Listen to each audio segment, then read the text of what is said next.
how much money does a guitar shop make in a day?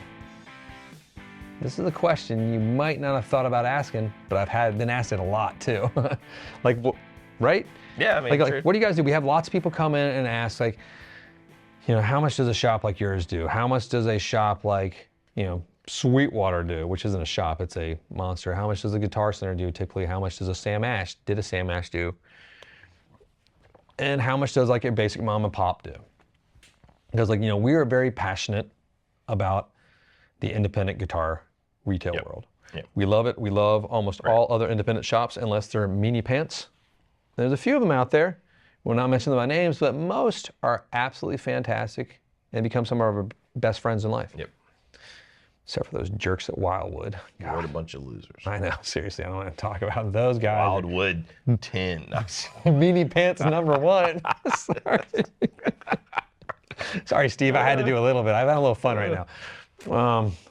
Troy's at home. Troy's fuming. He's like, God dang it, I thought we were friends, Baxter. And Double cross. He's like, he does like the over-the-top working out thing. In his rig, he does in his 18-wheeler. He has one. Just the one arm. Troy at Wildwood drives an 18-wheeler around for fun. It's a weird. Don't ask. When that hat comes around, you know, you're screwed. Okay, so anyway, so it might be a lot more, it might be a lot less than what people think. We're sort of breaking into shops in general. It can be either one. I think that's true, no matter which way. So like, how much is the sell through? So like, we think it's funny. So you can break it down weekly, you can break it down daily, you can break it down monthly, you can break it down per annum. I think it's more fun to look at it day by day. Yeah. It's sort of a fun thing, you know, then sort of approach it by week and like what actually happens. There can be days, and let's talk about our shop at first. Yeah. Where we can sell 5 really nice guitars in a day. Sure. Like, you know, that's sort of like, that's a pretty big day. Yeah, because if we're talking nice guitars, what are you thinking, like $5,000 to $10,000 guitar? Yeah, I mean, stuff like that can happen. That is a thing that happens. It can be. And it oddly tends to do that in waves. I don't know why. It does. There's no real statistical reason for that. It just does. And like maybe an amp or two, and then some accessories along the way, and then some things. Or it could be 1 guitar a day. Or it could be 3 packs of strings. Goose eggs, and maybe not even that. Right. So here's the reality of like small independent guitar shops. There's not an algorithmic, like, you know, we're going to be able to equate this across the year. We want to clock across this. Like, there's a number you want to hit. Sure. And that's so you can pay the bills, you know, and then above that, like, you know, you want to expand your brand perhaps, because we're one of those dumb American groups that's just like onward and upward always. Let's keep growing. Pan them now, pan them forever. If you're a Hunger Games fan, you'll appreciate that comment. But I worked in the shop on Sunday. Yep. I just by myself. Everybody else was gone because nobody wanted to be there. Just me. That's true. I think it was like $34. Went through the Fantastic. It was nothing online. Beautiful. Nothing. There was it was some strings, some more strings, and then someone put a deposit down on a classic 5 Squire. You know, so I didn't count that. So there's another $100 right there, I think. Future sales, baby. Mine in the future. But then, you know, like the day before was very different from that, where it was you know, like you might sell a vintage piece, a Fender custom shop thing, take a deposit on a 2-rock, right? You know, and then sell some average, you know, like numbers, like, you know, like you might sell like a Taylor GS Mini typically sells a day. You know, like I feel like that is almost like a daily thing, like at least like a few. Sell a lot of those. But I mean, you know, it's funny, right? Because, you know, we talked about a lot about like mom and pop shops and like what's the way forward and all those kind of things. Like there are just days where just no one comes in. Like if it's rainy and cold and it's like you can just tell sometimes in the morning, like no one's out, no one's in town, and you're like, oh yeah, okay, and no one's around. And so yeah, your in-store sales will be 0. So if you don't have the online thing going, but we've had days where like no one walked in the door. We had great days because online was, or it's guitars we'd spec'd out months ago that happened to pop in. So you know what I mean? You know, that's a big part of our business and what we do, and that's our number one thing. We love it, and like when guitars arrive, it's awesome. You know, it's fun. We have a great time. The person gets to know their guitars here. It's exciting, unless they screw it up again. Well, no, they don't screw it up. You know, it's only happened a few times. Occasionally. And it's usually like the sticker's the wrong way or something. Like it's not that's our number one screw up. It's like we asked for the sticker to be upside down, and it's right way up. We're like, fix it. And we have to send the guitar back. Reverse headstocks. It's a problem. It's a problem. Fender thinks people want to be able to read the Fender. No, People they usually don't want it. They want it to be upside want it down, to like look Jimmy. Right. Yeah, You know, which like, is It's incorrect. a left-handed neck. It's upside down. We should talk about that. That's a whole other thing. That's It's a so different funny. video. No, so I remember talking with Sam Ash, and they were talking about their weekly one week, and I was like, oh, that's about what we do. You know, for like, you know, one of their, it was a big store in Raleigh, like, you know, like it's in it, but we're a small shop, and so you gotta look at the cost structure of that. Their rent is insane. Right. You know, like it wasn't like, you know, a great or bad week. I think it was something like a $50,000 week or something. Yeah. Okay. You know, like I think that's about what they were talking about. Yeah, I'm not gonna dance around like that. Give you real numbers too, so people get ideas. There's businesses, you know, like that do millions. Like, you know, fortunately, we're in that world.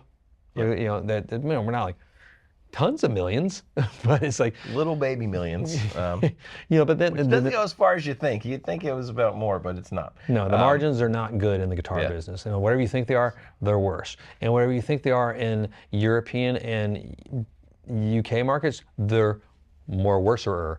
You know, so it's like, so just remember that when you're going like, hey, I want to negotiate this and come down. I gotta have 30% off. Then they literally, there's a loss in a lot of the places. It's a loss, you know, almost guaranteed for every. Well, I love when people do that. That's well, you guys have more margins. Like, it's not built in the structure of the cost of the instrument, you know, and it's not the same spread for every shop too. It's true. Certain shops get better margin spreads because of their buying power. Yes. That's just how it works. If you're a $30 million a year Bulk. business, You're it's gonna, a different thing than a $100,000 a year business. That's why if you're like Guitar Center, you can have like a loss leader, you know, so that there's things you come in, you know, they lose money on, but it gets you in the store. It's customer acquisition. And like we work on that too. We're working on that with some of our major manufacturers now, like to develop some products that will be like, we're not gonna make a profit on, but it helps expose us. It sounds like a Catholic movie. Conclave was up for some pictures. I don't think it won anything. But it wasn't a one about the normal stuff priests get in trouble with. Just north of the politics. Kind of cool, right? Sure. Normally priests are in trouble for different things That's in true, those movies. which is bad. Like So that's Spotlight, good. Conclave. It's always one word. Doubt. Yeah. I just figured out thing about Catholic movies like that. Weird. Bam. I just made you. That was the three biggest like controversial Catholic films of the past, you know, 10. God, Doubt was years ago. Philip Seymour Hoffman. Anyway, no, it's way different than things. But that's like, you know, let's look at really strict mom and pop shops. Yeah. Like the ones that are not selling major manufacturers like Taylor and Fender and Martin stuff. They are working off of the idea of selling stuff from a individual distributor like KMC or another buying house. Yep. They probably, KMC might be too big to even get for them. Some of them, they have to go to get off-brand guitars. Their bread and butter is going to be the lessons program. Well, I mean, you know, that was the first shop I ever worked in was like that. We did St. Louis Music, which was Musicor, Right. you know, and down around Charleston. And I mean, you know, it was literally accessories and strings. Hopefully you broke even to pay the bills from that stuff. The money was made in the lesson program. Everybody there taught all the time, like a million hours a day. And then if you sold a guitar, it was like, break out the champagne, holy crap, we sold a guitar. When we you know? first opened Casino Guitars, I still taught full time. Of course. Like in the first like year to 2 years, and could start scaling back as things sort of changed and my time was better spent in the retail aspect of the business. But I had to start that way. Sure. You know, and it was like, you know, once 1 o'clock hit, I'm locked away for teaching. That's I it. teach before the shop opened for like maybe an hour and a half, like from 8 to 9:30 or so. Shop had opened at 10. Yep. And then I would go to teach all day, and that was my money. Yes. Like that I could pay like to make sure my kids had food. That you You could pay the electric bill in my Right. apartment and whatnot. Yeah. As you're developing a shop, so just take that into grant. So then when you get to the different scale, like I'd say we're slightly above a mom and pop of that respect, and then the guitar shop is the primary Right. breadwinner of the shop. There is a lessons program attached with about 10 teachers, and most of them are full to their liking to what they want to make, which is a neat place to be at. And then you jump into shops, you know, that are bigger. And some shops are bigger that carry a full line. We're just guitars. Right. But like you can do more with just guitars if you have a bigger audience too sometimes. Yes. And it's tricky. It's a strange business. Man, I think about that sometimes, like how tricky that would be if we had to know because there's not that many of us. Like if we had no pro audio and keyboards and like What's this? I don't know. all that kind of stuff. I don't even know the it would pedals. be, or You know, drums. Cymbals. Which cymbal do you need for this? Blah blah blah blah. What's splashier? Like this Zildjian or this? Or just certain I don't know. audio cable connecting things. I'm like, Right. let's talk to the audio technical division. That Jonathan help. People come in all the time asking for adapters for things. I'm like, I'm sorry, we don't have Then that. you jump into shops that are, like let's talk about like the bigger independents of like Wildwood Guitars and like the Music Zoo and like those are like they're pretty large shops. Like they're going to be doing multiple custom pieces every day, all day, every year. But their businesses have changed too. But it's Sure. But their infrastructures cost more too. So even if you think they're doing really well, you should still if you love that shop, support that shop. That's right. Because That's a it's good like thing. because they do have we have the same team here since forever, pretty much. And it's like that's the idea is it's very difficult to do that. Yeah. And like we grind every day. It's not a 9-to-5 job. Like a lot of people think in the guitar business, like, oh, it's gonna be fun. We're gonna play guitar all day. I probably go days without getting to physically play a guitar. Yeah. Unless somebody calls and, hey, will you sample it? I'm like, yes. I love that. I'm like, yes, I would love to demo this guitar for you. You're trying to play on the phone. Listen to it, or Use video. You've done that before. Like I'll send you a quick video or something of it. That's what I usually do too. But occasionally you get the guy who wants to just play it. He's usually older guys. Or like if you know us and trust us, and we get to know your ear, like we can usually tell what's the better guitar is going to be for you. We're pretty good at describing. Like if we go play them, I'll do that. Sometimes guys just want me to play them and then describe like what's different. Like pick out the best one of these 4 for me, Jonathan. Yes. And John can do that. And then he'll give me 2, and then I'll be like, we usually agree 100%. Right. But occasionally, the one I like is not what I think is the best because I know the person, I know what they want, right? And they don't want necessarily what I think is it's just funny. It's funny how that all plays out, but that's just part of it. No, so that's what guitars take in a certain amount per day, but then sometimes they take in 0. Yes. So it's and especially in that time like the January, February, and March time of every year, it's a huge time of inventory coming in, not as much going out. So it's like the books look opposite.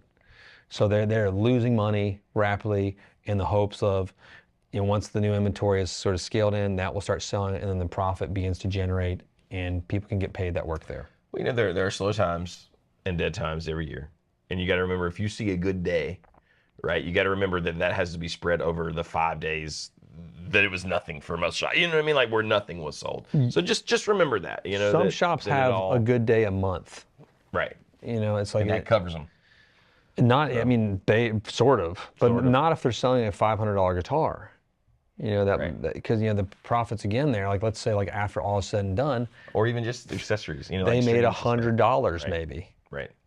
Which doesn't go very far. And then you say, oh, do you have to pay someone to work there? Okay, so let's say that takes up 20% of that. They're down, down to $80 here. Let's say you got to pay the electricity in the bill and the utilities, rent. All right, that takes another $60. You got $20 profit on that. In fact, that's your sort of spread how that works. You have to sell a lot. That's where companies like Sweetwater dominate. Guitar Center used to dominate. Well, that's where like Guitar Center breaks it down. Like when I was there, I remember they would go so far as to figure out your sales per hour and like your average cart size. They do that still because they're trying to make sure that they all day long they're generating money, or else they get in those stagnant places. And the commission structure on that changed again, I think so. Yeah, I don't even know what it is now, but it's not as good or as it should have been. I like saying improper grammar. But you do have to constantly sell, or you make like your paycheck is very sad. Yeah, because it's like being a server. Yeah. Almost without getting tipped. Except you don't actually get tipped. Yeah, but the tip is your sell through if you make a certain amount. And in those scenarios, right, you got to remember if you're haggling, nothing wrong with haggling, ask for deals at those places, whatever, but every bit you take off that margin is also commission that's going away from that guy. Right. Especially if he's spending 5 hours with you and then you want it for, I don't know, the lowest price imaginable. Or you come at the very end and I got this trade with it. And like after you negotiate, like, oh, you got to come with that at first. That's just how it. Damn it. And then you return it and they get negged. Why'd that bring us both joy a little bit? Oh, I don't know. It's just returns sad. happen. That's part of the guitar, ridiculous. that's the part of the guitar business too. Like we had a great day like a couple weeks ago. Like sold a bunch of great pieces. Then a really major piece came back because the guy just wasn't happy, and he created some like sort of got a little bit overly dramatic. And I was like, hey, you don't like it? It's cool. Just return it. Just return it. He's like, I was like, he's like, oh, really? I'm like, yeah. I'm sorry that you weren't happy with it. We got you.